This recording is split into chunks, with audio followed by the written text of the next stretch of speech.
আমি আজকে সেদিন আবার অত্যন্ত শ্রদ্ধার সঙ্গে কৃতজ্ঞতার সঙ্গে ভালোবাসার সঙ্গে আমাদের সেই সব বীর শহীদদের কথা স্মরণ করতে চাই, যারা এই জুলাই আগস্ট অভ্যুত্থান শুধু নয়, তারা একই সঙ্গে 15 বছরে যারা প্রাণ দিয়েছে তাদের সকলের আহতদের প্রতি আমি জানাচ্ছি আন্তরিক সহানুভূতি। এই যে ত্যাগ শিকার 15 বছর ধরে যে আপনার অত্যাচার অন্যায় কারা বরণ, আমি অনেককে চিনি এখানে। আমি অনেককে দেখেছি যে কারাগারে আমার সঙ্গে তারা ছিলেন, বিশেষ করে শেষের দিকে আপনাদের বড় বড় নেতারা আমার সঙ্গে কারাগারে ছিলেন। এর মধ্যে আমার সবচেয়ে কষ্ট হয়েছে যখন একদিন আমি আমাদের ডিভিশন থেকে অফিসদের দিকে যাচ্ছি কোর্টে আসবো বলে, সেই সময় দেখি যে রাস্তার ধারে একজন অল্প বয়সী মানুষ সে কোয়েডির পোশাক পরে ঝাড়ু দিচ্ছে, অর্থাৎ জেলখানা যা বলা হয় ঝাড়ু দফা।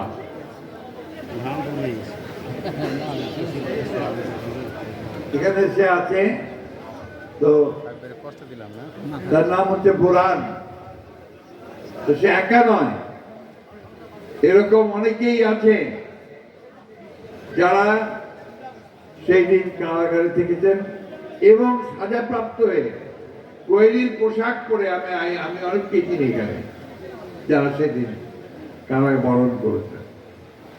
এদের ত্যাগ, এদের তিতিক্ষা, এটা এই জাতির একটা গণতান্ত্রিক রাষ্ট্রের জন্য করেছে, অর্থাৎ ব্যবস্থাটা যেন গণতান্ত্রিক হয়, অর্থাৎ আমরা যেন সবাই অধিকারটাকে রক্ষা করতে পারি। মূল কথাটা কি ছিল আপনাদের নিশ্চয়ই মনে আছে, যে আমাদের একটা কেয়ারটেকার গভর্নমেন্ট সিস্টেম ছিল, অর্থাৎ ভোটের সময় আমরা নিরপেক্ষ সরকার চাই, তাই না? কারণটা ছিল যে আমরা দেখেছি যে নিরপেক্ষ সরকার থাকলে ভোটে কারচুপি, জোর করে নিয়ে যাওয়া, এই সমস্তগুলো হতো না। সেই কারণে ওই দাবিটাই ছিল আমাদের প্রধান, এই দাবিতেই আমরা আন্দোলন করেছি। তো সেই ব্যবস্থাকে আওয়ামী লীগ ধ্বংস করে দিল, দিয়ে তারা দলীয়করণ করলো সেই ব্যবস্থাটাকে। ওই ভোটের সময় আপনাদের এখানে 1টা-3টা ভোট হয়েছে, ভোট কেন্দ্রে মানুষ কেউ যেতে পারেনি, তাই না? বলে দিয়েছে ভাই তোমার আসার দরকার নাই, ভোট দিয়ে দিচ্ছি।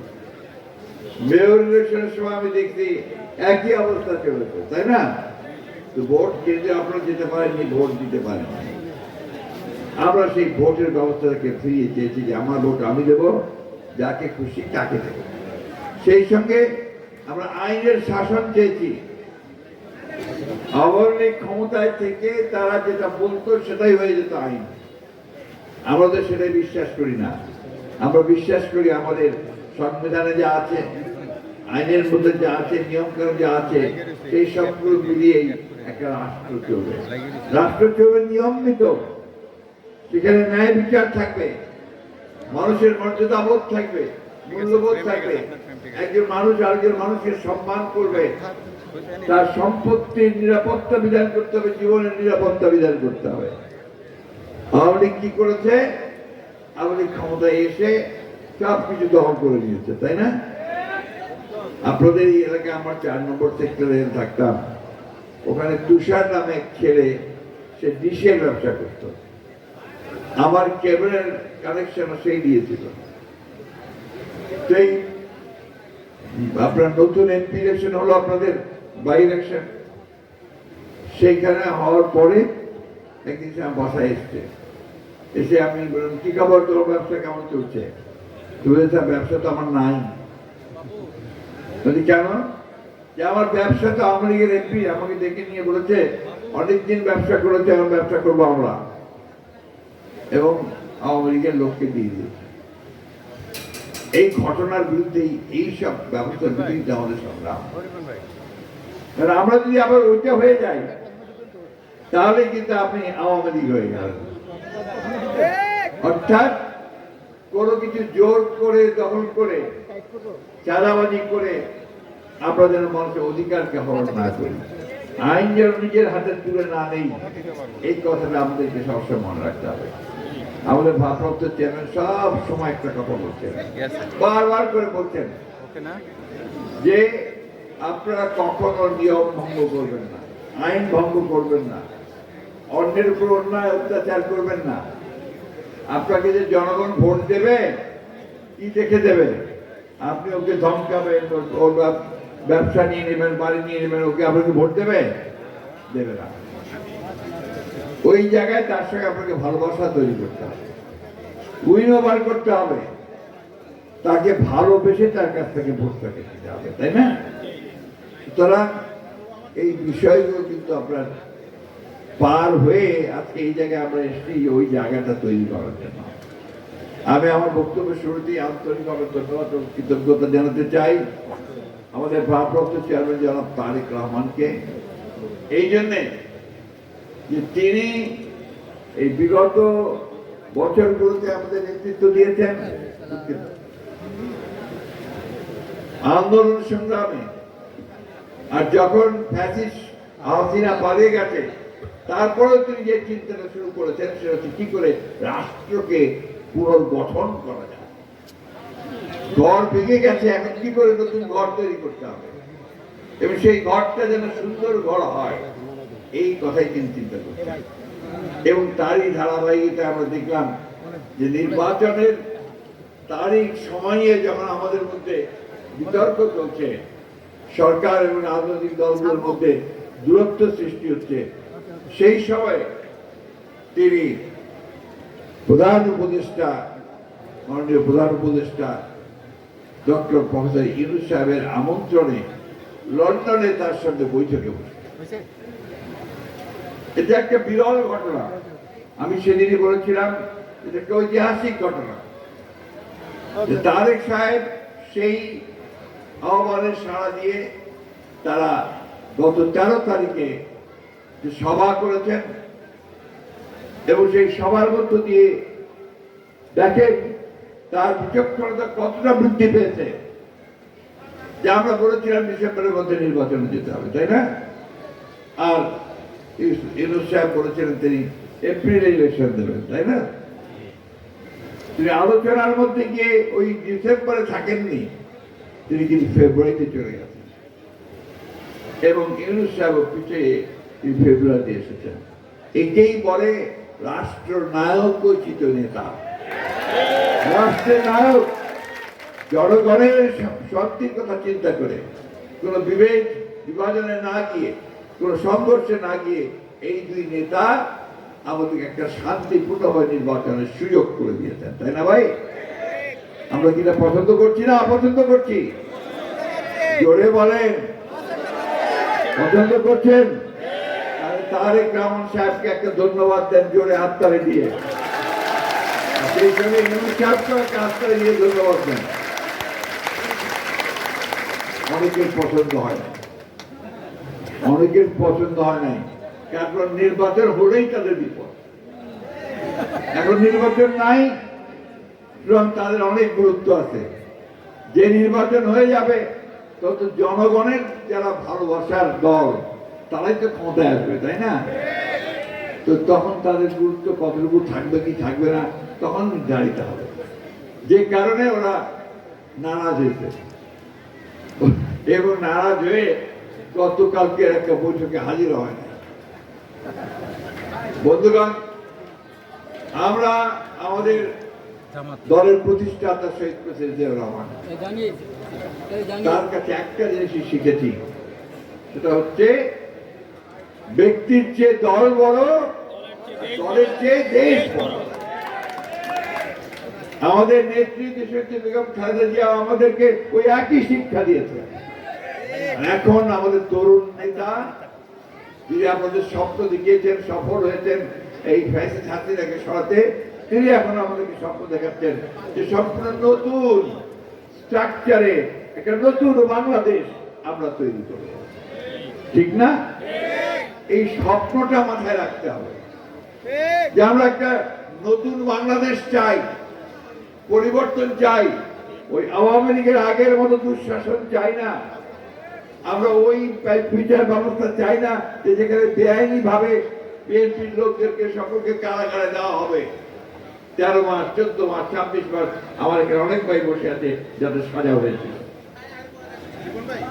কথা বলে না আজকে কি হয়েছে না, সাজা হয়েছে কিনা? সাজা হয়েছে, অনেকের সাজা হয়েছে। এইটা একখানে সব জায়গায় বড় বড় নেতাদের সাজা হয়ে গেছে। আওয়ামী লীগ হচ্ছে সেই দল যারা নিজেকে ছাড়ার কিছু বোঝে নাই এবং দেশকে ধ্বংস করেছে। ভাই ওই বক্তব্য করতে গেলে অনেক সময় লাগবে। আমি শুধু আপনাদেরকে আওয়ামী লীগের কথাগুলো মনে করে দিতে চাই। কেন জানেন? ওই নিজেদের মধ্যে ঝগড়া করতে করতে ওদের শয়তানিগুলো ভুলে যাচ্ছি আমরা। ওরা যে হাজার হাজার ছেলেদেরকে হত্যা করেছে, প্রকাশ্যে গুলি করে হত্যা করেছে, গুম করেছে, লুট করেছে, বাড়ি দখল করেছে, দোকান দখল করেছে, ওই কথাগুলো আমরা ভুলে যাচ্ছি। ওইটা মনে করে দেওয়ার জন্য আমি বারবার ওই কথা বলি। বন্ধুগণ, আমরা রাজনীতি করি, রাজনৈতিক দল। আমাদের কাজ কি? জনগণের কাজ করা।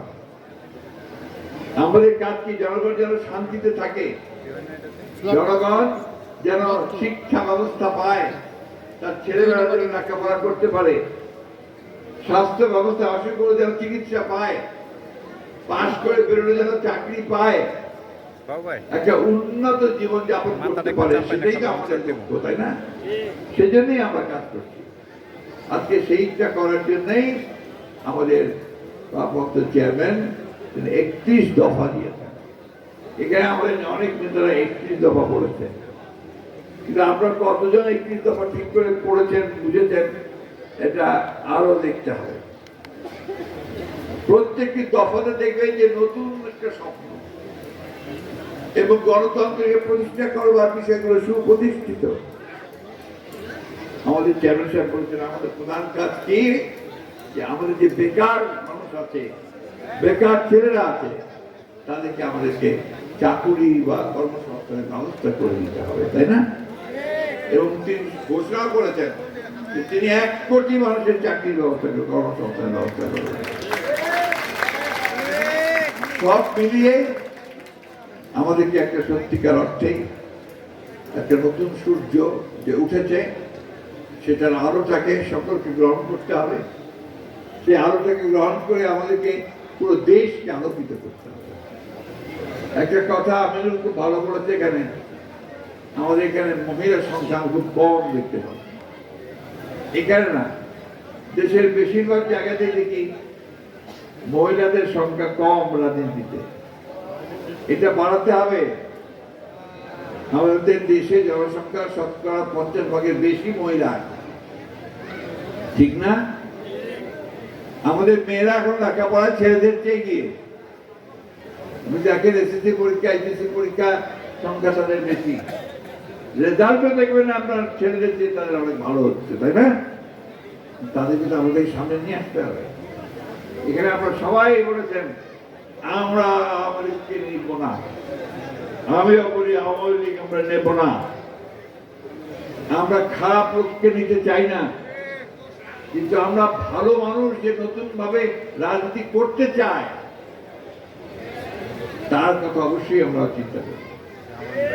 এটা আমরা মাথায় রাখতে হবে। একদম সব বাদ দিলে তো চলবে না।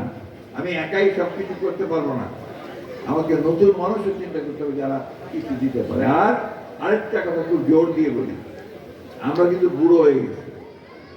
আপনি দেখছেন যে আমি এখন কথা শুরু করি, তখন কিন্তু আমার সময় লাগছিল কথা শুরু করতে, তাই না? কারণ আমার বয়স হয়েছে। আমরা এখন কর্মক্ষমতাও কমেছে আমাদের। এখন আমাদের জায়গায় বরিষ্ঠ তরুণদেরকে আসতে হবে, যুবকদেরকে আসতে হবে, কাজ করতে হবে তাদেরকে, দল তৈরি করতে হবে তাদেরকে, তাদেরকে দল তৈরি করে সামনের দিকে এগিয়ে যেতে হবে। ভাই আজকে কথা শুনে মাঝে মাঝে আমার খুব দুঃখ হয়, যে বিএনপির বদনাম শুনলে আমার খুব দুঃখ হয়। আমরা 17 বছর সংগ্রাম করলাম, লড়াই করলাম, কত মানুষ মারা গেল, কতজনের বাড়িঘর চলে গেল, চাকরি বাকরি কিচ্ছু করতে পারলাম না, কষ্ট করে থাকলাম। আর এখন যখন সময় আসছে আমাদের ভালোভাবে কিছু করার, তখন যদি বলে যে বিএনপি খারাপ কাজ করতেছে, তখন কি ভালো লাগবে? ওইটা যেন শুনতে না পাই। এইটা খুবই মানে একেবারে আন্তরিকতার সঙ্গে এটাকে বাদ দিয়ে কাজ করতে হবে। এবং যারা করছে এগুলো, এরা কিন্তু সব আমাদের লোক নয়। এরা যারা প্রফেশনাল চাঁদাবাজ, যারা চাঁদা করি চলে, এরা আপনার মিলে যায় কোনোভাবে, মিলে গিয়ে চাঁদাবাজি করে। আর প্রশাসন তো রাতারাতি আপনার ধর্মপুত্র যুধিষ্ঠির হয়ে যায় নাই। প্রশাসন ওই সুযোগগুলো খোঁজে বা লোকজনকে পর্যায় ফুটে তারা যেভাবে নিয়ে যাওয়ার চেষ্টা করে। আমি আপনাদের কাছে অনুরোধ করবো, এই সদস্য নবায়ন কর্মসূচি যেন আপনাদের সফল হয়, সঠিকভাবে হয়। বাচ্চা লোকদের নিয়ে যেন আপনারা সদস্য যারা আছেন তাদের নবায়ন করতে পারেন, এবং ভবিষ্যতে যদি কেউ আসতে চায়, আমরা ভারত করেছি সেইভাবেই তাদেরকে নিতে হবে, যেটা আমার দরকার যোগ্য মানুষটাকে, তাই না? আওয়ামী লীগকে আমরা নেব, কারণ আওয়ামী লীগ প্রমাণিত যে তারা খারাপ মানুষ, তারা ডাকাত, তারা মাফিয়া, তারা দখলদার। তাদেরকে আমরা লড়াইতে পারি, কিন্তু যে রাজনীতি করে নাই, কখনো করে নাই, আওয়ামী লীগও করে নাই, কিন্তু ভালো মানুষ, যোগ্যতা আছে, এলাকায় তার গ্রহণযোগ্যতা আছে, এই সব মানুষের কথা আমাদেরকে ভেবে দেখতে হবে। বন্ধুগণ, বক্তব্য দীর্ঘ করবো না। আমাদের সামনে এখন বিরাট কাজ। অনেকে আমরা মনে করছি যে আওয়ামী লীগ নাই, সুতরাং মাঠ ফাঁকা। মাঠ ফাঁকা না, মাঠের মধ্যে সব মানুষ দাঁড়ায় আছে। ওই মানুষের বিবেচনা করে দেখবে যে আমাদের কোন দলটা, কোন মানুষটা ভালো। 91 সালে নির্বাচন করছিলাম, মনে আছে? 91 সালে বিএনপি খুব ছোট দল ছিল। বিএনপি ইলেকশনে জিতবে কি জিতবে না, কয়টা আসন পাবে, এটা নিয়েও কথাবার্তা ছিল। কলকাতায় এয়ারপোর্টে হাসিনাকে সাংবাদিকরা জিজ্ঞেস করলো যে বলেন তো দেখি এই নির্বাচনে বিএনপি কয়টা সিট পাবে। অনেকেই বললো, হাসিনা সবাইকে বললো কয়টা আর পাবে, বড় যে 10টা। কিন্তু ওই নির্বাচনে বিএনপি সংখ্যাগরিষ্ঠতা লাভ করে সরকার গঠন করেছিল, কারণ বিএনপির সেই ভাবমূর্তি, জনগণের কাছে ভালোবাসা বিএনপি পেয়েছিল। ওই ভালোবাসাটা আপনাদেরকে আবার অর্জন করতে হবে, আছে আপনাদের, সেটা যেন টিকে থাকে সেই ব্যবস্থা করতে হবে। এটা আমি বারবার এই জন্য বলছি যে এইটা ছাড়া আমাদের কোনো পথ নাই। জনগণের ভালোবাসা ছাড়া আমরা কখনোই রাজনৈতিকভাবে সফল হতে পারবো না। এটাকে আমাদেরকে অবশ্যই সফল করতে হবে। আমি বক্তব্য শেষ করবো, সবার শেষ করার আগে একটা কথা বলি, নেতৃত্বের প্রতিযোগিতা তো থাকবেই, নাহলে দলই হবে না, তাই না? কিন্তু তাকে কেন্দ্র করে এমন কিছু যেন আমরা না করি যেটা খারাপ দিকে যাবে। পদের নেতৃত্বের প্রতিযোগিতার মধ্য দিয়ে আমরা যেন শ্রেষ্ঠ নেতৃত্ব পাই, সেই দিকটা আমাদেরকে বিবেচনা করতে হবে। আর সবাইকে আন্তরিকভাবে ধন্যবাদ এবং কৃতজ্ঞতা জানাচ্ছি যে আমাকে আপনারা আজকে সুযোগ করে দিয়েছেন এই উত্তরার মাটিতে আপনাদের সাথে কথা বলার। কারণ এখানে আমার 17টা বছর বিরোধী দলে থাকতে কেটেছে। এই উত্তরা থেকে আমি বহুবার জেনে গেছি আমার বাসা থেকে, এটা বাস্তবতা। সুতরাং এইটা আমার জন্য একটা বড় আনন্দের কথা, আমার একটা গর্বের কথা। প্রিয় ভাই বোনেরা, আপনারা ভালো থাকবেন, সুস্থ থাকবেন।